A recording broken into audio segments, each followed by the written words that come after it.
दोस्तों हिजबुल्लाह जो है वो काफी ज्यादा न्यूज में है। तो आज हम देखेंगे कि ये हिजबुल्लाह एक्चुअली है क्या। ये भी प्रश्न जो है इसका जवाब ढूंढने का प्रयास करेंगे कि क्या हिजबुल्लाह और इजराइल के बीच में युद्ध हो सकता है। हिजबुल्लाह के साथ जुड़े हुए सारे इंटरेस्टिंग फैक्ट्स, जैसे कि इसकी हिस्ट्री क्या रही है, इसका मेन लीडर कौन है, इसकी ताकतें क्या है, कौन कौन से लोकेशंस में ये ऑपरेट करता है। तो बेसिकली आज की डिस्कशन से you will know everything about Hezbollah. मेरा नाम है प्रशांत मावानी, आप देख रहे हैं स्टडी क्लोज। आप मेरे दूसरे लेक्चर्स क्यूरियसली एजुकेशन पर भी देख सकते हैं। Dear friends, we have launched a very very interesting course. ये कोर्स जो है ये आपको स्टडी के लिए और ज्यादा मोटिवेट करेगा, आपके परफॉर्मेंस को बूस्ट करेगा, आपके कॉन्सेंट्रेशन को एक नए लेवल पर लेकर जाएगा। इसके साथ जुड़ी हुई सारी इंटरेस्टिंग डिटेल्स जो है वो आपको हमारे मोबाइल ऐप पर मिल जाएगी। दोस्तों, रही बात हिजबुल्लाह की, तो वो न्यूज में इसलिए है क्योंकि आपकी स्क्रीन पर ये जो व्यक्ति है इसका नाम है हसन नसरल्लाह। अब हसन नसरल्लाह जो है ये हिजबुल्लाह का सबसे ताकतवर लीडर है, सबसे टॉप पर बैठा है ये। और कुछ दिनों से इसके स्टेटमेंट्स जो है वो काफी ज्यादा एंटी इजरायली रहे हैं। बेसिकली ये हिजबुल्लाह जो है वो इजराइल को अपना सबसे बड़ा दुश्मन मानता है। और 7 अक्टूबर को जब हमास ने इजराइल पर अटैक किया तो हसन नसरल्लाह ने हमास की काफी ज्यादा तारीफ की, कहा कि इजराइल के साथ जो उन्होंने किया वो सही किया, इस प्रकार के अटैक जो है वो कंटिन्यूसली होने चाहिए एंड थिंग्स लाइक दैट।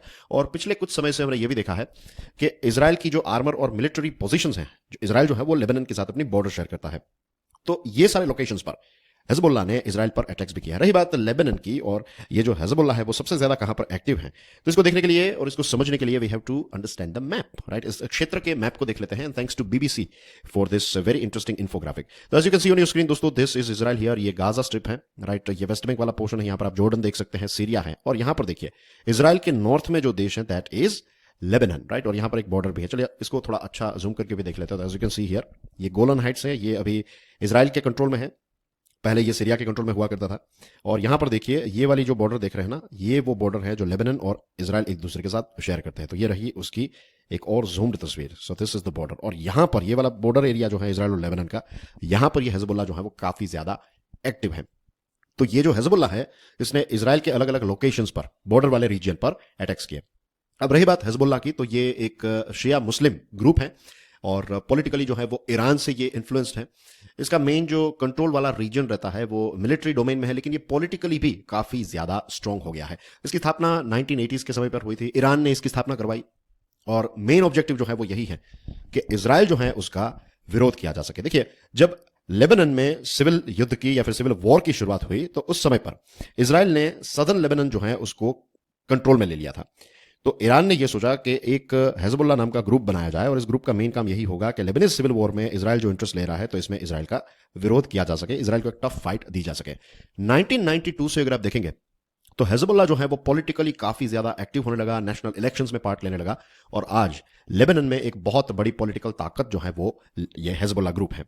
रही बात आर्म्ड विंग की, यूएसए की फोर्सेस इजराइल की फोर्सेस पर कंटिन्यूसली अटैक करते रहना, ये इसका मेन काम रहता है। इसी के साथ इजराइल ने 2000 में ये जो लेबनान है उसमें से विड्रॉ कर लिया। सदर्न लेबनान का जो पोर्शन इजराइल के कंट्रोल में था, तो फिर इजराइल ने सदर्न लेबनान को लेबनान के हवाले कर दिया और फिर यहां से निकल गया। तो ये जो इजराइल का डिसीजन था उसके बारे में हिजबुल्लाह ये कहता है कि हमने ही ये चीज करवाई है, हमने इजराइल को इतनी टफ फाइट दी कि इजराइल को ये क्षेत्र जो है वो छोड़कर जाना पड़ा। तो इस प्रकार के दावे जो है वो भी हिजबुल्लाह के द्वारा किए जाते हैं। इसको बहुत सारे रीजन्स और बहुत सारे देशों ने टेररिस्ट ऑर्गेनाइजेशन घोषित किया है। वेस्टर्न स्टेट्स की बात करें, यूएसए और दूसरे वेस्टर्न एलाइज, इजराइल, बहुत सारे गल्फ अरब के देश और अरब लीग जो है उसने भी ये हिजबुल्लाह ऑर्गेनाइजेशन को एक टेररिस्ट ऑर्गेनाइजेशन यानी कि आतंकवादी संस्था के डिजिग्नेशन के लिस्ट में रखा है। 2006 में हिजबुल्लाह और इजराइल के बीच में भी एक युद्ध हुआ था। आज जैसे हमें हमास और इजराइल के बीच में एक युद्ध दिख रहा है ना, वैसा ही 2006 में इन दोनों के बीच में हुआ था। और इसकी स्टार्टिंग तब हुई जब हिजबुल्लाह जो है उसने क्रॉस बॉर्डर रेड्स की थी इजराइल में। तो देखिए यहां पर 7 अक्टूबर को जो हमास ने किया वो 2006 में हिजबुल्लाह ने इजराइल के साथ ऐसी ही चीज की थी। और उसके बाद इजराइल जो है उसने सदर्न लेबनान को इन्वेड करना स्टार्ट किया। जैसे आज हम देख रहे हैं ना कि जो गाजा स्ट्रिप है तो वहां पर लैंड सीज कर रहा है, मींस वहां पर जमीन के माध्यम से बहुत बड़ी फोर्स जो है इजराइल की पहुंच गई है और एक के बाद एरिया जो है उनको क्लियर करते जा रहे हैं। तो ऐसी ही सिचुएशन जो है वो 2006 के बाद देखने को मिले, उस समय पर देखने को मिले थे। ये लेबनान सदर्न लेबनान से हिजबुल्लाह ने जब अटैक किया इजराइल पर, उसके बाद इस प्रकार का इन्वेजन जो है वो इजराइल ने किया था। तो इसका रिजल्ट क्या आया? क्या हिजबुल्लाह जो है वो हमेशा हमेशा के लिए खत्म हो गया? The answer is of course no. Hezbollah जो है वो सर्वाइव कर गया, एंड इनफैक्ट अगर आप देखेंगे तो ये थोड़ा एक्सपांड भी हुआ है उसके बाद, और नए वेपन्स भी इसके पास आ चुके हैं। अब जैसे हमने स्टार्टिंग में इस व्यक्ति की तस्वीर देखी ना, इसका नाम है, आप जानते हैं, हसन नसरल्लाह। तो इसके साथ जुड़े हुए कुछ फैक्ट्स देख लेते हैं। देखिए ये एक शिया क्लेरिक है, हिजबुल्लाह का लीडर ये 1992 से रहा है, राइट, और यही वो व्यक्ति है जिसने हिजबुल्लाह को पॉलिटिकली भी स्ट्रांग बनाया और मिलिट्री वाइज भी स्ट्रांग बनाया। 1981 में ईरान के जो अयातोल्ला कहमेनी है, उन्होंने ये कहा कि ये जो नसरुल्लाह है वो उनका ही एक रिप्रेजेंटेटिव है, पर्सनल रिप्रेजेंटेटिव। लेबनान में अगर कोई अयातोल्ला का है तो दैट इज नसरुल्लाह। तो ये कहकर इसको 1981 में डिप्लॉय कर दिया यहां पर, राइट। लेबनान का चार्ज जो है वो ईरान ने इनको दे दिया। इसका पब्लिक अपीयरेंस बहुत कम रहता है। ऑफकोर्स इजराइल की जो मोसाद और दूसरी एजेंसीज हैं उसको कंटिन्यूसली ढूंढती हैं, तो अगर ये कहीं पर दिख गया तो डेफिनेटली इजराइल जो है वो इसको छोड़ेगा नहीं। तो इसकी वजह से बहुत ही कम अपीयरेंस, पब्लिक अपीयरेंस बहुत कम रहते हैं, लेकिन वीकली टेलीवाइज स्पीचेस जो है वो ये डिलीवर करता रहता है। अब प्रश्न ये है कि ये जो हिजबुल्लाह है वो कितना ताकतवर है। ये बहुत ही ताकतवर ऑर्गेनाइजेशन है। अगर आप नॉन स्टेट मिलिट्री फोर्सेस को देखें तो ये एक बहुत ही हैवीली आर्म्ड ऑर्गेनाइजेशन है। ईरान के द्वारा इसको फंड्स भी प्रोवाइड किया जाता है, ट्रेनिंग और ये सारी चीजें, इक्विपमेंट्स, ये सारी चीजें जो है वो ईरान प्रोवाइड कर देता है। हसन नसरुल्लाह का कहना यह है कि उसके पास कुछ 1 लाख जितने फाइटर्स हैं, लेकिन इंडिपेंडेंट एस्टिमेट्स जो है वो ये कहते हैं कि 20,000 से लेकर 50,000 जितने फाइटर्स जो है वो इस ऑर्गेनाइजेशन में काम करते हैं। स्टेटस की बात करें तो काफी ज्यादा वेल ट्रेंड फोर्स है इसकी, बैटल हार्डेंड है, काफी सारी बैटल्स भी इन्होंने लड़ी है, तो इसकी वजह से ये काफी एक्सपीरियंस्ड हो चुके हैं। और सीरिया में जो सिविल वॉर था तो उसमें भी ये ऑर्गेनाइजेशन के लोग काफी ज्यादा एक्टिव थे। तो यू कैन सी कि अलग अलग क्षेत्रों में, अलग अलग टेरेन में, अलग अलग सिचुएशन में फाइट करने की क्षमता जो है वो इसकी हो चुकी है। हथियारों की बात करें तो unguided surface to surface rockets हैं, और एंटी एयरक्राफ्ट और एंटी शिप मिसाइल्स भी इनके पास हैं, और गाइडेड मिसाइल्स ऐसी हैं कि इजराइल के डीपर रीजन में ये अटैक कर सके, इस प्रकार की मिसाइल्स भी इनके पास, गाइडेड मिसाइल्स जो है वो आ चुकी हैं। तो हमास के कंपैरिजन में अगर हिजबुल्लाह को देखें तो हिजबुल्लाह जो है वो हमास के कंपैरिजन में काफी ज्यादा ताकतवर है, राइट। सोफिस्टिकेशन लेवल जो है वो अलग ही लेवल का है। तो हमास को शायद कुचला जा सकता है, हमास को आप शायद खत्म कर दे, लेकिन हिजबुल्लाह जो है उसको खत्म करना उतना ज्यादा ईजी नहीं रहेगा। अब प्रश्न ये है कि क्या हिजबुल्लाह जो है उसका और इजराइल के बीच में युद्ध हो सकता है। चांसेस पूरे नजर आ रहे हैं।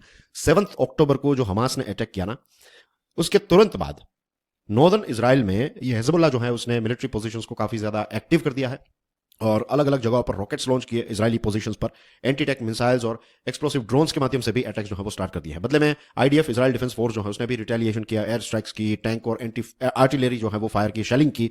ये सारे एक मुंह तोड़ जवाब जो है वो डेफिनेटली इजराइल ने दिया है। और ये जो नॉर्दर्न इजराइल में जो सिचुएशन क्रिएट हुई है तो इसमें कुछ इजरायली सोल्जर्स जो हैं उनकी भी मृत्यु हुई है, और हिजबुल्लाह के बहुत सारे फाइटर्स जो हैं उनकी भी मृत्यु हुई है, और इजराइल ने हजारों अपने सिविलियंस जो है वो उनको नॉर्दर्न बॉर्डर के रीजन में से इवैक्यूएट कर लिया है। आईडीएफ ने ये कहा है, इजराइल डिफेंस फोर्स ने ये कहा है कि we are very high alert, we are on a very high alert, हम बहुत ही विजिलेंट हैं, नॉर्दर्न बॉर्डर जो है उस पर हमारी पूरी नजर है। और प्राइम मिनिस्टर नेतन्याहू साहब ने ये कहा है कि अगर हिजबुल्लाह सेकंड फ्रंट क्रिएट करता है, हम अभी हमास के साथ गाजा स्ट्रिप में लड़ रहे हैं, और अगर ये हिजबुल्लाह ने हमारे साथ फाइट करना स्टार्ट किया, यहां पर एस्केलेशन किया, तो नेतन्याहू साहब ने यह कहा है कि हम ऐसा जवाब देने वाले हैं जो कभी लेबनान ने सोचा भी ना हो, राइट। हिजबुल्लाह ने कभी सोचा ना हो, ऐसा मुंह तोड़ जवाब जो है वो हम देने वाले हैं। तो यहां पर हिजबुल्लाह जो है वो इस अपॉर्चुनिटी को छोड़ेगा नहीं, वो इजराइल पर अटैक्स बढ़ाते जाएगा, और जैसे ही इजराइल पर अटैक बढ़ेंगे तो इजराइल रिएक्ट करेगा, और इजराइल जैसे रिएक्ट करेगा तो ईरान जो है वो डायरेक्टली इसमें इन्वॉल्व हो सकता है, और अगर ईरान इसमें इन्वॉल्व हुआ तो फिर यूएसए भी इन्वॉल्व हो जाएगा। तो बेसिकली ये जो हमास और इजराइल के बीच में अभी युद्ध चल रहा है ना, ये चीज एस्केलेट होने के, ये पूरे क्षेत्र पर इसकी इंपैक्ट होगी, राइट। रीजनल एस्केलेशन इसके होने के काफी ज्यादा चांसेस हैं। And that's basically everything in today's discussion. मेरा नाम है प्रशांत मावानी। आप मेरे लेक्चर्स स्टडी ग्लोब्स पर तो देखते ही हैं। You can check out my editorials and articles analysis on curiously education. Difference, ये कोर्स जो है ये डॉक्टर मयूरिका दास जी ने बनाया है। This course is for all ages. अपने लिए भी खरीद सकते हैं, और ये कोर्स जो है वो आप अपने रिश्तेदारों के लिए, लव्ड वंस के लिए, उनको दिवाली की एक बहुत अच्छी गिफ्ट के तौर पर भी प्रोवाइड कर सकते हैं। सोचिएगा इसके बारे में। कोर्स के साथ जुड़ी हुई सारी डिटेल्स आपको हमारे मोबाइल ऐप पर मिल जाएगी। I'll see you soon with some more interesting topics. Till then, enjoy your studies. God bless you all. Jai Hind.